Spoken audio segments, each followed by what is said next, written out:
I am 38 years old. I am currently married and have one 13-year-old daughter. I am a clinical research nurse.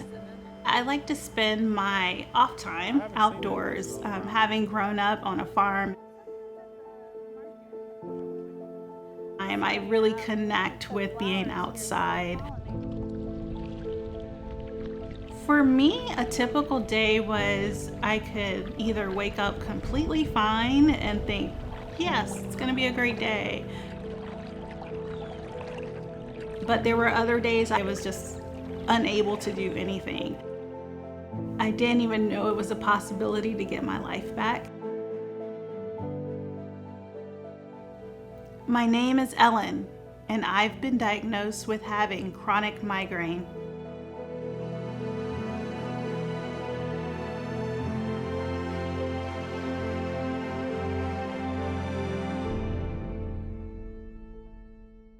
A migraine is defined as recurrent attacks of headaches lasting between 4 to 72 hours.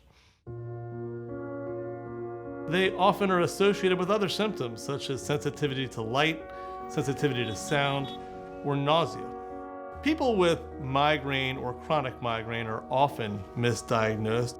Any kind of motion, any kind of light would just trigger this extreme sharp pain that ran like from the back of my eyes down through my neck.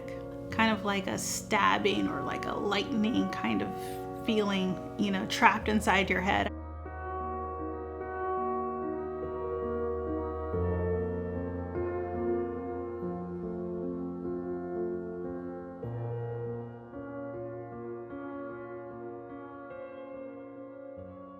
One of my friends and I developed the Silberstein-Lipton criteria to divide that mishmash of chronic daily headache and define chronic migraine.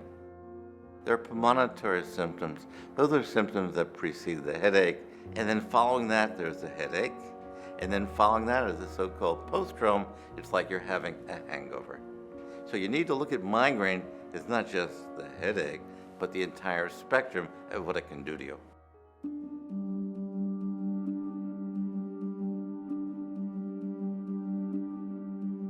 I don't think anybody can relate to it until you've actually experienced it. I literally stopped enjoying life. I stopped doing everything that I love to do.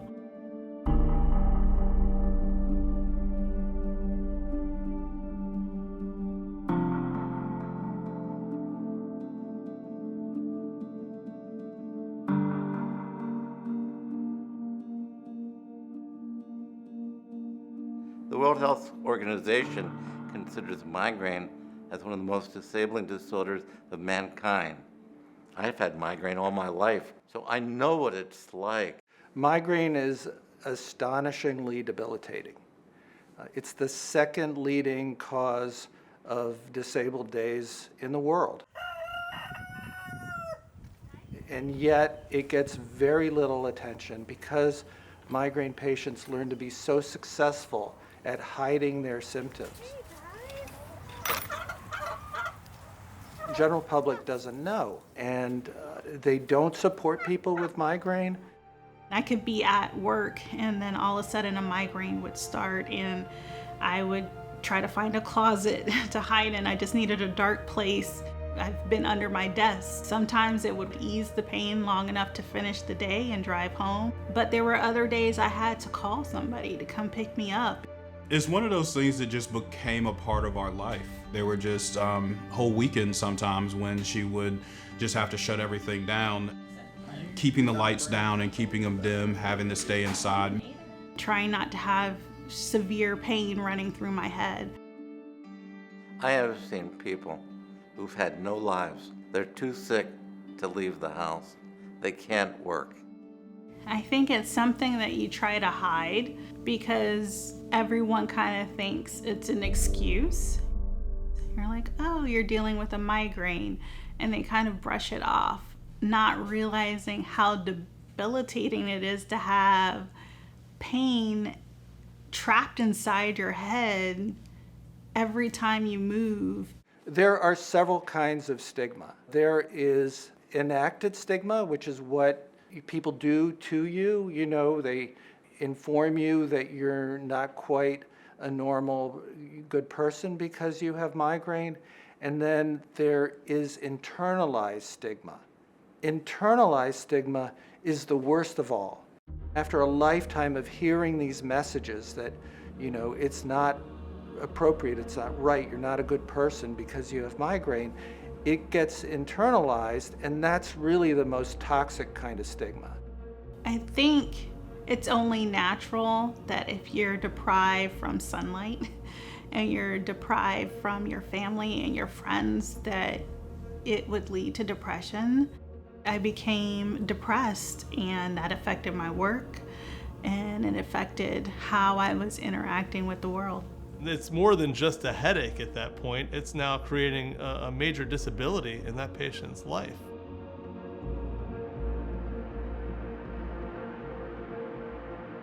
So if you're a woman and you're about 35 years of age, about a 40% chance you've got migraine. I had heard from, friends and other women around about having headaches and migraines. At first, I just thought this was something that came along with being a parent and being a mom. Even though they may occur in adolescence, they typically peak around childbearing age. I never experienced migraines or severe headaches prior to my pregnancy, so I definitely feel like my pregnancy was my trigger.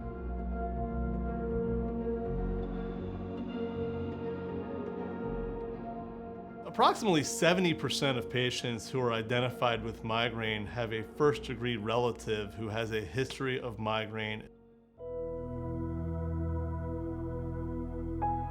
In her early years, my daughter spent a lot of time caring for me. I was just unable to do anything.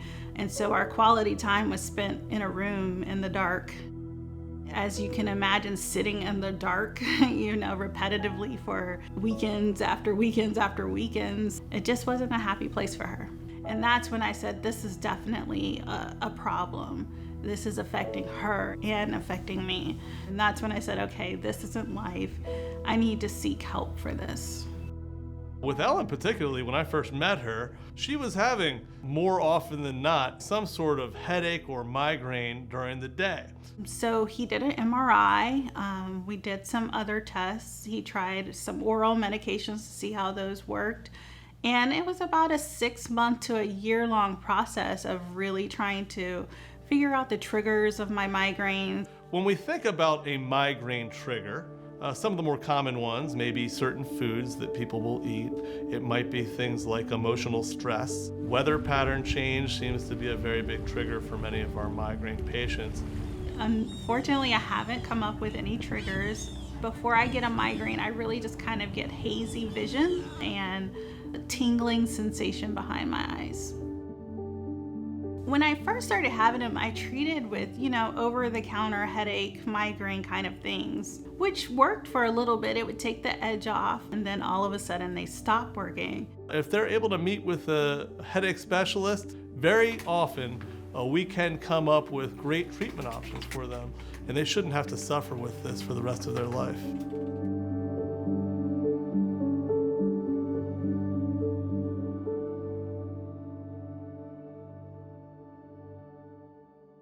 Finding the right doctor who listens to your concerns and your symptoms is integral to finding the right treatment. There are two ways of treating migraine. First is acute treatment, something to take when you have the attack. That would include analgesics, both over-the-counter and those prescribed by your doctor. The second class of drugs are migraine preventative treatments. It's important to realize it's not all drugs. Meditation, yoga, Pilates, biofeedback, regular sleep. These are things that are very effective. Finding the right treatment is not always easy. I went through various medications before finding the right treatment. And the fact that that was even an opportunity, that there were lots of varieties of potential treatments for me was very important because I had to go through several to find what worked for me. But it does work. Be patient, be understanding, and just kind of roll with it.